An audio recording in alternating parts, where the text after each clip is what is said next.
आपल्या डोंबिवलीमध्ये या सर्व प्रभागांमध्ये आपण इथे दोन प्रकारच्या कॅम्पचं आयोजन केलेलं आहे।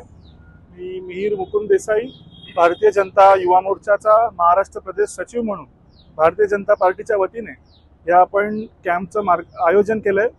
डोंबिवलीचे सन्माननीय आमदार श्री रवींद्र चव्हाण साहेब यांच्या विशेष मार्गदर्शनामध्ये या कॅम्पचं आयोजन इकडे होत आहे।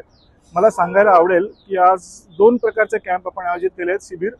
एक जो विशेष सरकारी दाखले जे असतात, आभा कार्ड असेल, आधार कार्ड असेल, आयुष्यमान भारत कार्ड असेल, ज्येष्ठ नागरिक कार्ड असेल, अशा शासनाच्या विविध 7 योजनांच्या कार्ड आणि त्या योजना लोकांपर्यंत पोहोचवण्याचं शिबिराचं आयोजन आपण इथे केलंय।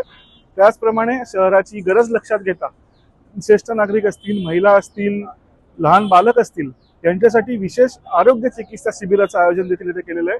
आपल्याला याच्यामध्ये ईश्वर हॉस्पिटल असेल किंवा शासनाचं दाखले वाटप केंद्र असेल यांची विशेष मदत याच्यामध्ये झालेली आहे। भारतीय जनता पार्टीचे सर्व कार्यकर्ते, सर्व पदाधिकारी हे याच्यामध्ये सन्मानित आहेत आणि आमदार सन्माननीय रवींद्र चव्हाण साहेब यांच्या विशेष मार्गदर्शनातून आणि त्यांनी केलेल्या सहकार्यामुळे हा कॅम्प इथे आज मोठा प्रतिसाद आज लोकांचा इथे आम्हाला कॅम्पमध्ये मिळत आहे।